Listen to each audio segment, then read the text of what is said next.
Assalamualaikum warahmatullahi wabarakatuh. Alhamdulillahirabbil alamin.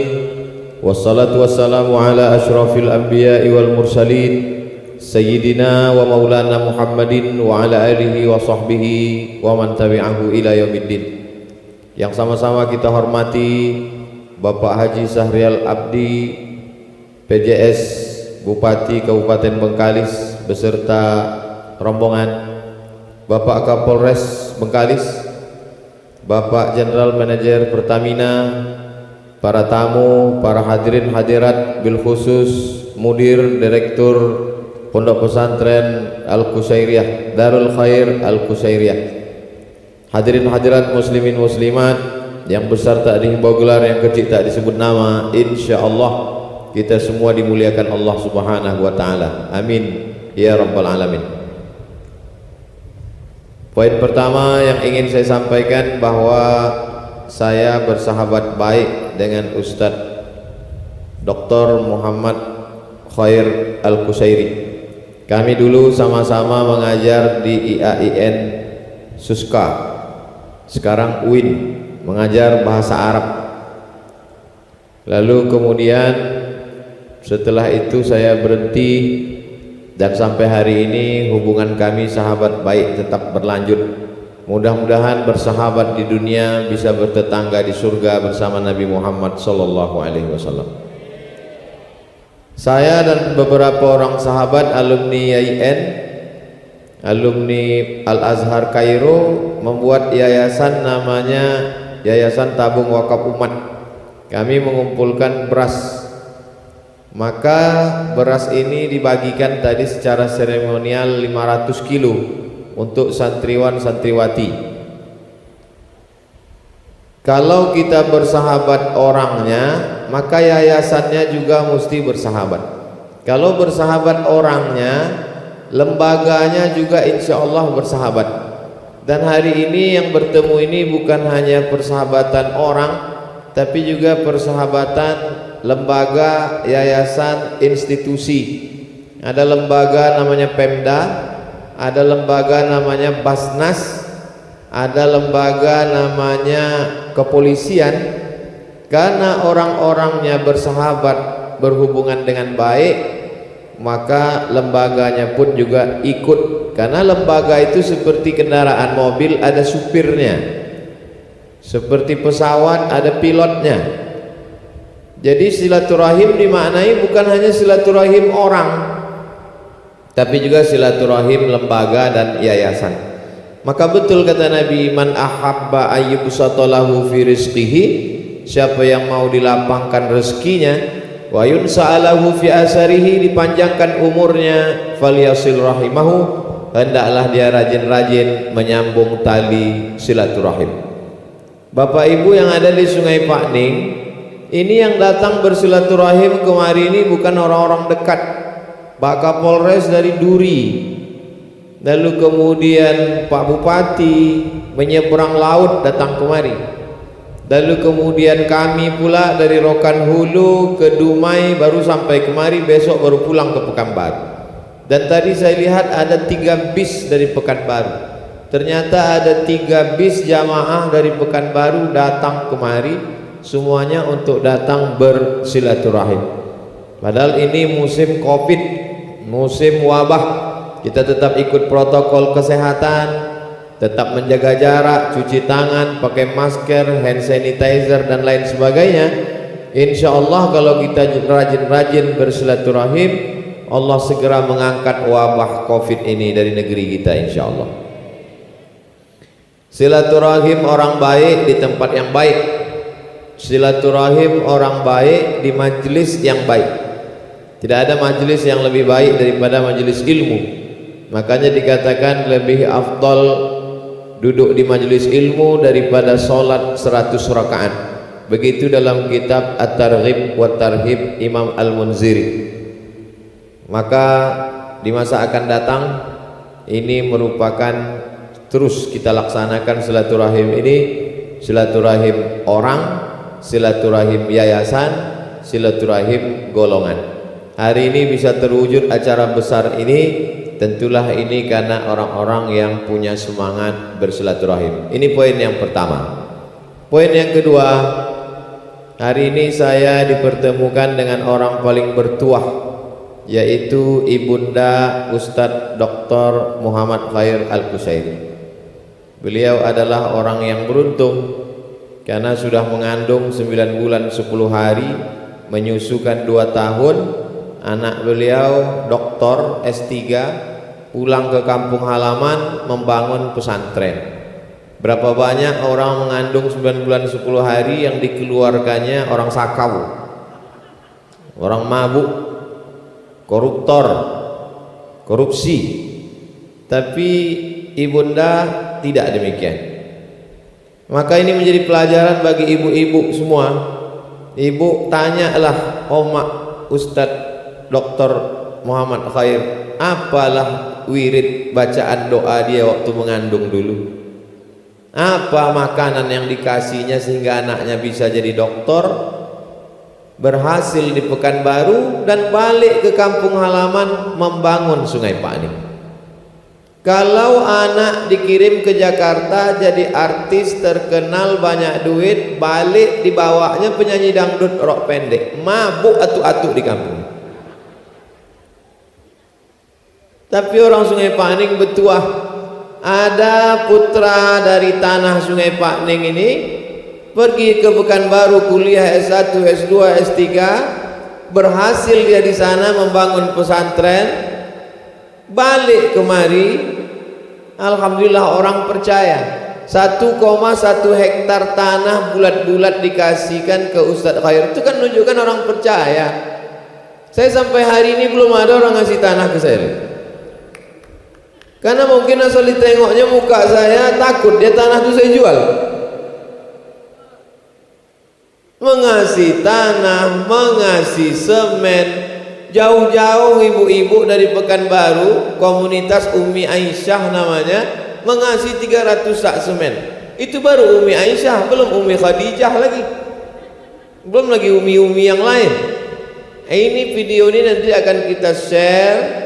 Wahai masyarakat dimanapun berada, saya Ustaz Abdul Somad sedang berdiri di tanah wakaf 1,1 hektar di Sungai Pakning, 4 jam dari kota Pekanbaru.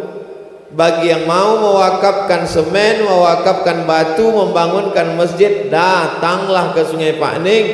Kalian yang kaya-kaya, rumah besar kalian bangun, tinggal. Mobil mewah cantik kalian beli, tinggal. Tapi kalau kalian wakafkan di sini untuk pondok pesantren, mati kalian mengalir ke kubur kalian. Kirim ke nomor rekening berikut ini. Udah aku sampaikan. Tak juga mereka mau mengirim, matilah kalian. Saudara yang dimuliakan Allah Subhanahu wa taala. Jadi oma-oma yang bertuah adalah melahirkan anak-anak penerus perjuangan Nabi Muhammad sallallahu alaihi wasallam. Bagi yang anaknya sedang kecil, berdoa supaya anaknya mengikut jejak Dr. Muhammad Khair Qusairi, supaya anak-anak Sungai Pakning jadi doktor semuanya, baik doktor bahasa Arab, doktor tafsir, doktor hadis maupun doktor penyakit di puskesmas, karena semuanya bermanfaat insya Allah. Ini poin yang kedua. Poin yang ketiga yang ingin saya sampaikan adalah, kalau anak disekolahkan ke pesantren, sejauh manapun dia terbang, dia akan balik juga ke pesantren. Tak semua tamat pesantren jadi ustadz, tak semua tamat pesantren jadi buya. Ada tamat pesantren jadi bupati. Mana dia? Inilah Bupati PJ Bupati Bengkalis Pak Sahrial Abdi tadi. Beliau tamat pesantren Babus Salam Pekanbaru, terbang sejauh memandang sampai jadi bupati. PJS atau PLT Pak Bupati? PJ. PJ. Tak mau beliau PLT, karena PLT itu pejabat lillahi ta'ala.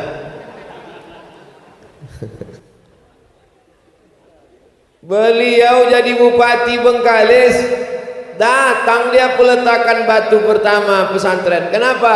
Karena dalam hati alumni pesantren pasti ada rindu pada pondok pesantren. Karena di pesantren dia tidur, di pesantren dia makan, di pesantren dia dibesarkan, di pesantren dia dibentuk, di pesantren dia dijadikan anak didik. Rindu dia pada pesantren. Maka dana-dana dari APBD itu tadi, apa kata beliau? Pasti ada celah untuk berbuat baik. Begitu kalau orang tamat pesantren, yang terpikir dalam kepalanya ada celah untuk berbuat baik. Tapi kalau dia tak di pesantren, apa yang ada dalam kepalanya? Ada celah untuk makan duit negara, ada celah untuk korupsi pribadi. Maka masukkanlah anak ke pesantren. Benteng terakhir menjaga anak dari narkoba, menjaga anak dari zina, menjaga anak dari LGBT, menjaga anak dari aliran sesat, sekuler, liberal, komunis, PKI, pondok pesantren.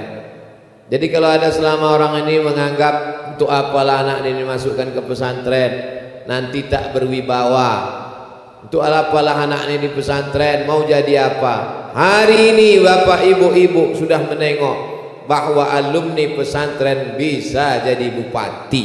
Allahu Akbar. Jangan ragu, jangan takut.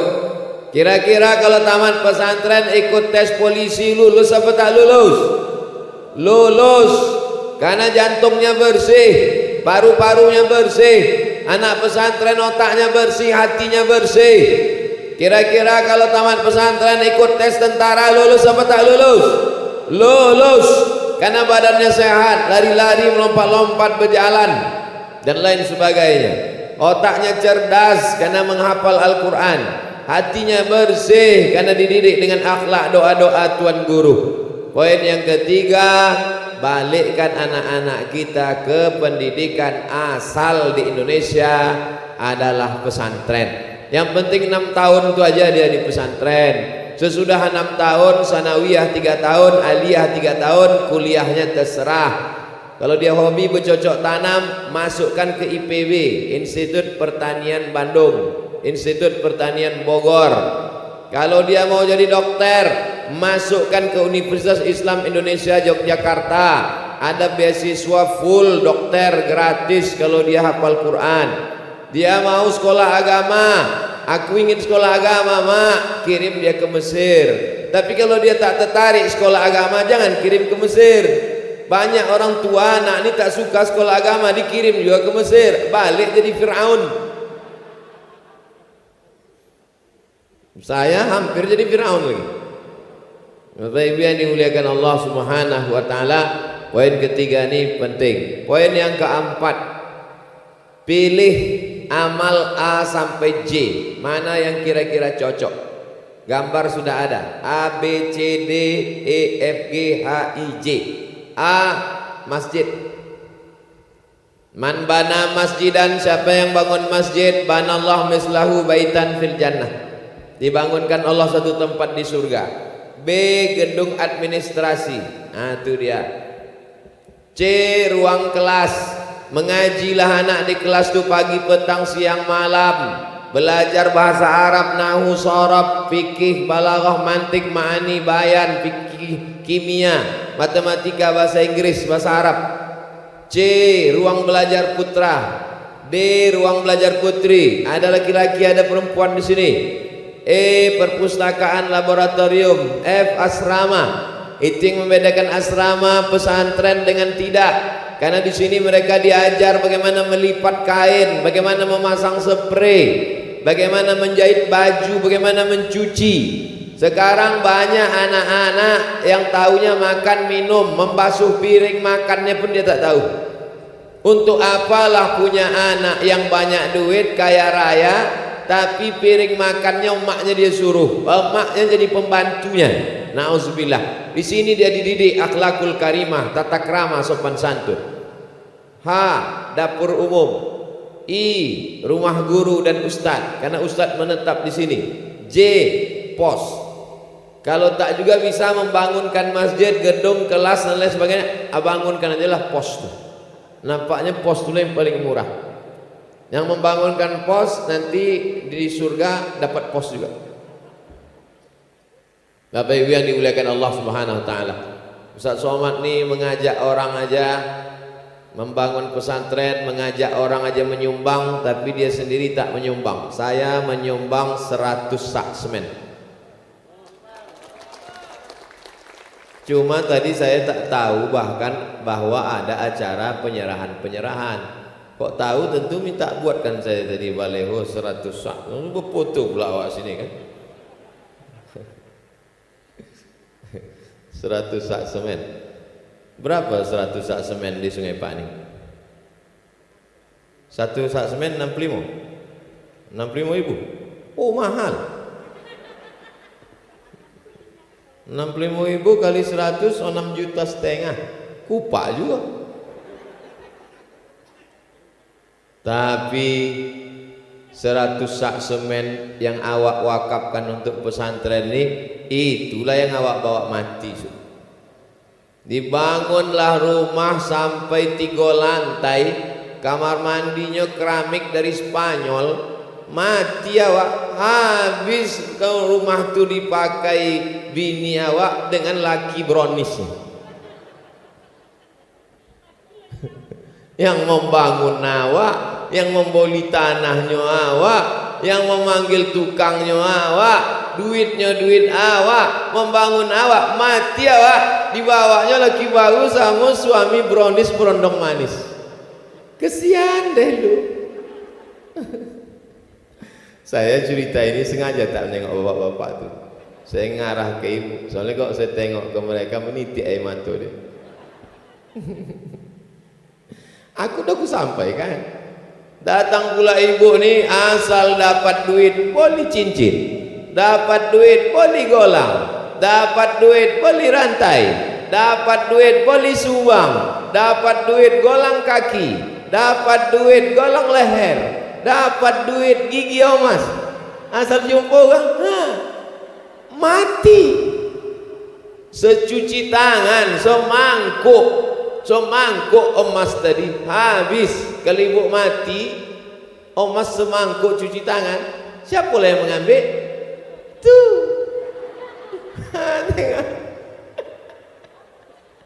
Udah siap mereka ngambil dah. Jadi kalau ada duit, bolehlah ke semen. Datang ke Ustaz Kusir. Aku sampaikan dah. Kalau kalian mati jangan nyosal lagi. Jangan salahkan aku. Orang-orang yang udah mati itu, orang yang sudah mati masuk liang lahat itu, kira-kira mereka itu mau hidup lagi tak? Nampaknya yang di dalam motor tuh marah. Aduh isi motor tuh. Gitu, entah jantan entah betina lah isi. Orang mati itu Bapak Ibu masuk dia ke liang lahat, ditanya Allah Ta'ala, mau kau hidup lagi orang mati? Kata orang mati itu, laula akhartani ila ajalin qarib, hidupkanlah aku lagi ya Allah. Rupanya orang mati itu mau hidup lah. Kalau kau hidup lagi kau mau apa? Kata Allah, fa'asaddaqa, aku hendak bersedekah. Orang yang sudah mati itu kalau disuruh hidup lagi dia mau bersodakoh. Jadi yang sudah bersodakoh alhamdulillah. Yang belum bawa duit bisa dikirim melalui nomor transfer banking Bank Riau Kepri Syariah cabang Syariah ke nomor 0810313412. Inilah ceramah yang paling lengkap, semuanya disebutkan. Nomor rekeningnya sebutkan, tempatnya sebutkan, alamatnya sebutkan, balasan pahalanya sebutkan. Kalau tak mau bersedekah duit itu lari kemana, siapa mengambil pun ku sebutkan. Lengkap rasanya sudah. Itu poin yang ke berapa tadi? Keempat. Sekarang poin yang kelima. Poin yang kelima, bahwa kaderisasi ulama. Nah, ini poin yang kelima. Kalau pejabat, insya Allah ada pengganti. Bupati-bupati yang mau ikut pilkada, maka dia mesti cuti. Ada pengganti. General manager perusahaan kalau mati, sakit, demam, karantina, covid, poning kepala, demam puyuh, ada pengganti. Tapi kalau ulama meninggal, ada penggantinya. Siapalah yang akan menggantikan Dr. Muhammad Khair Kusairi kalau meninggal dunia? Itulah maka disiapkannya ganti, kaderisasi ulama. Maka dengan membuat ini, Nabi Muhammad SAW tidak meninggalkan harta warisan, tapi ada satu warisannya, yaitu al-ulama warasatul anbiya. Ulama adalah pewaris para nabi. Mudah-mudahan anak cucu orang Sungai Pakning banyak yang jadi alim ulama. Riau ini bumi lancang kuning, bumi kerajaan Siak. Kalau sudah disebut Siak itu ulama. Di Sumatera Barat kalau udah mau berdoa pasti cari mereka orang Siak. Di mana orang Siak? Di mana orang Siak? Cobalah Bapak Ibu pergi ke Sumbar. Pas sudah mau baca doa di rumah, di mana orang Siak? Di mana orang Siak? Ambo pertama kali, apa lu orang awak kau mencari orang Siak? Orang Siak di Siak lah. Pokoknya maksudnya orang Siak itu ulama. Di Kuala Lumpur pun begitu. Saya diundang ceramah di Kuala Lumpur. Pas mau masuk waktu sholat, datang itu orang Siak mana? Di mana orang Siak itu? Apa maksud Pak Cik mencari orang Siak? Orang Siak yang nanti memimpin sholat. Rupanya yang dimaksud orang Siak adalah pemuka agama Islam. Dulu orang Melayu kalau membuka hutan, menyemah hutan, itu mesti ditanam kepala kambing ke dalam. Karena kalau tak ditanam kepala kambing, hantu jembalang tanah mengamuk. Maka hai hantu, segala hantu penunggu tanah, inilah kepala kambing. Datanglah ulama ke Siak menjumpai orang Melayu. Orang Melayu, ya, apa yang kalian tanam nih? Kepala kambing tuh. Jangan tanam lagi kepala kambing, mubazir. Jadi kalau hantu ini mengamuk, kasih dia darah, maka dipotongkanlah. Maka tadi saya tengok petak 4 ini, saya sangka nak memotongkan kepala kambing. Aduh, acara memotong ini. Maka dipotongkanlah kepala kambing, yang dimasukkan ke kotak itu darah kambing. Kepala kambingnya kemana? Digulai, dikasih ke ulama. Itulah asal muasal kenapa kalau ceramah ustadz selalu dikasih kepala kambing. Ustadz dulu, ustadz sekarang tak sanggup makan kepala kambing, kolesterol mengamuk.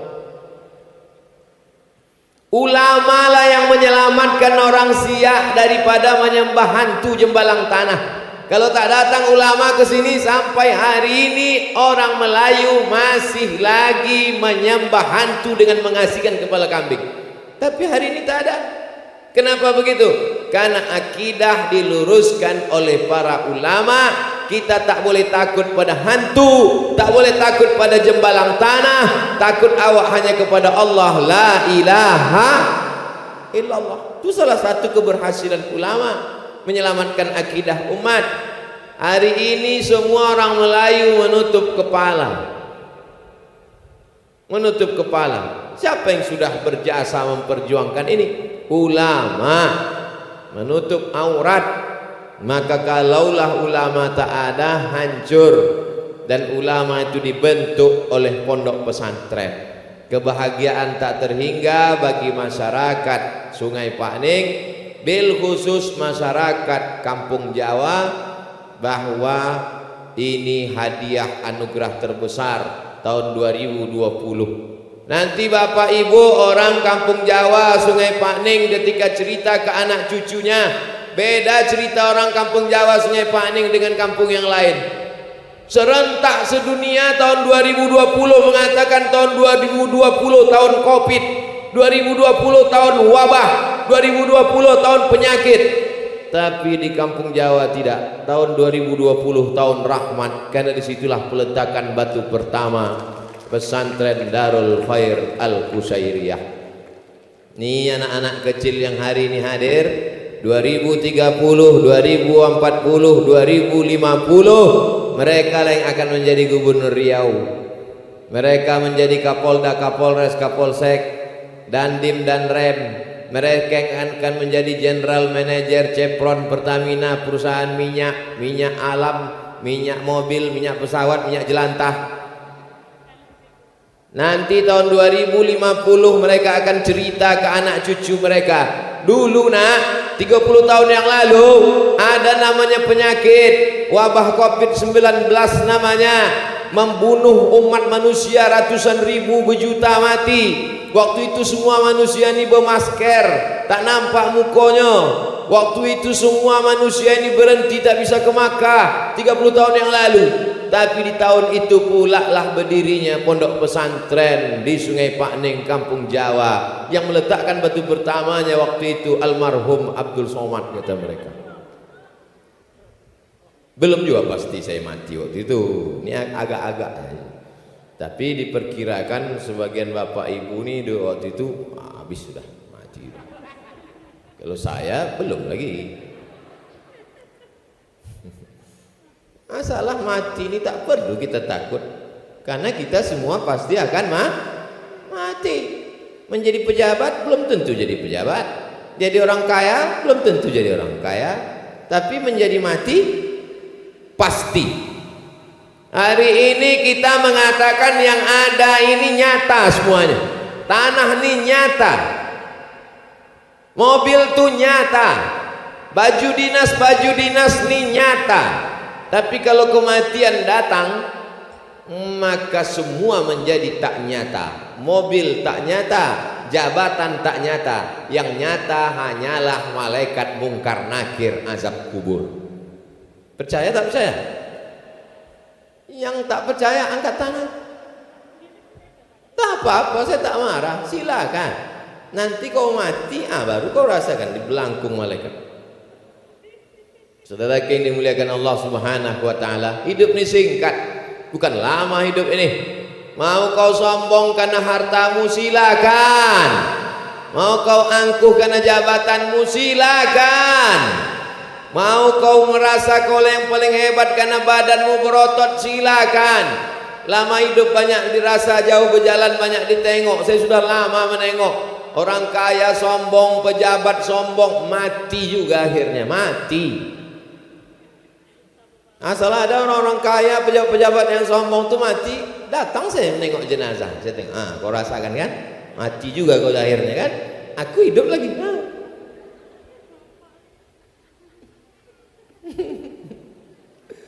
Apa ibu yang dimuliakan Allah Subhanahu wa taala? Saya rasanya hidup ini lama juga, udah 43 tahun, walaupun banyak jamaah bilang saya ini macam 33. Apalagi sesudah pakai tanjak sama kain songket Bengkalis ini. Padahal tadi waktu saya tegak duduk di situ, saya tengok Pak Bupati dengan Ustadz Khair waktu kata sambutan, dalam hati saya, nengok panas ini mau 15 menit aja.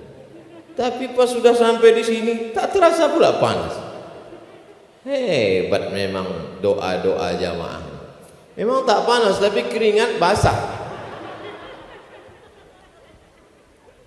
Udah 40 menit saya berdiri dah. Tak mungkin jam ini menipu. Bukan murah ini. Saudara yang dimuliakan Allah SWT, nanti kalau ada bertanya apa yang disampaikan Ustaz Somad tadi, 5 poin disampaikan. 5 poin. Kenapa 5 poin? Karena angka 5 tak ada di Pilkada Bengkalis. Saya hati-hati sekarang nih. Coba kalau saya sampaikan tadi angka-angka, ke situ arahnya. Saya datang ke Bengkalis tidak ada urusan dengan politik. Saya tak masuk-masukkan dengan politik Bengkalis. Jadi Pak Polisi, Pak Tentara, Bapak PJ, Bupati, tak usah takut, tak usah khawatir, saya tidak masuk politik Bengkalis. Insya Allah kita sama berdoa Bengkalis dapat pemimpin yang adil dan amanah. Siapapun bupatinya, insya Allah nanti setelah dia duduk jadi bupati, pertama yang perlu dia lakukan datang kemari membangun kelas-kelas pesantren. Kasih nomor teleponnya nanti biar saya telepon dia. Assalamualaikum Pak Bupati, selamat bangun kelas tuh Pak. Nanti Bapak mati sebelum bangun. Mak cerita mati aja nih gitu. Bapak Ibu yang dimuliakan Allah Subhanahu wa taala, mudah-mudahan 5 poin ini bisa kita jadikan bekal bagi yang punya anak, bagi emak-emak, bagi pejabat, bagi orang kaya. Apa yang kita lakukan hari ini tak lain tak bukan mencari ridha Allah Subhanahu wa taala. Ala hazihi niyyah wa kulli niyatin salihah. Al-Fatihah. A'udzu billahi minasy syaithanir rajim. Bismillahirrahmanirrahim. Alhamdulillahi rabbil alamin. Ar-Rahmanir Rahim. Maliki yaumiddin. Iyyaka na'budu wa iyyaka nasta'in. Ihdinas siratal mustaqim. Siratal ladzina an'amta 'alaihim ghairil maghdubi 'alaihim waladdallin. Amin. Allahumma anzilir rahmata was salamata wal barakata ala hazihil jamaah. Turunkan keselamatan, kerahmatan, keberkahan kepada seluruh jamaah yang hadir di pesantren Darul Khair Al-Qusairiyah ini ya Allah. Saudara kami yang sudah berwakaf, berinfak, bersedekah, berilah ganti keberkahan rezeki ya Allah. Allahumma rzuqna rizqan halalan thayyiban mubarakan fih. Berikan kami rezeki yang halal supaya kami bisa berwakaf, berinfak dan bersedekah menolong agamamu ya Allah. Rabbana hab lana minas solihin, jadikan anak kami anak-anak yang soleh dan solehah. Allahumma ja'al hadzal balada baladan aminah. Jadikan negara kesatuan Republik Indonesia negeri yang aman, damai, terbuka pintu rezeki, bil khusus Kabupaten Bengkalis, bil khusus Kampung Jawa Sungai Pakning ini ya Allah. Allahumma dafa'ana al-ghala wal waba wal fahsya wal riba wal zina. Selamatkan negeri kami dari malapetaka, bencana, riba, zina, narkoba, perbuatan keji dan mungkar. Allahumma inna nas'aluka salamatan fid din. Selamatkan agama kami. Wa afiatan fil jasad. Sehatkan badan kami. Wa ziyadatan fil ilmi. Tambahkan ilmu kami. Wa barakatan fil rizki. Barakahi rizki kami. Wa taubatan qablal maut. Beri kami taubat sebelum mati. Wa rahmatan indal maut. Berikan kami rahmat ketika mati. Wa maghfiratan ba'dal maut. Berikan kami ampunan sesudah mati. Allahumma hawwin alaina fi sakaratil maut. Ringankan kami waktu sakaratul maut. Wan najata minan nar. Selamatkan dari api neraka. Wal afwa indal hisab. Maafkan kami ketika segala amal kami dihisab. Kami ingin anak-anak kami mendoakan kami di tengah malam, bangun dia bertahajud berdoa, Rabbi firli wali walidayya warhamhuma kama rabbayani shaghira. Rabbana atina fid dunya hasanah wa fil akhirati hasanah wa qina adzabannar. Wa sallallahu ala sayyidina Muhammad wa ala alihi wa sahbihi wa sallam. Walhamdulillahi rabbil alamin. Taqabbalallahu minkum minna wa minkum taqabbal ya karim. Terima kasih segala perhatian. Mohon maaf segala kesilapan. Wassalamualaikum warahmatullahi wabarakatuh.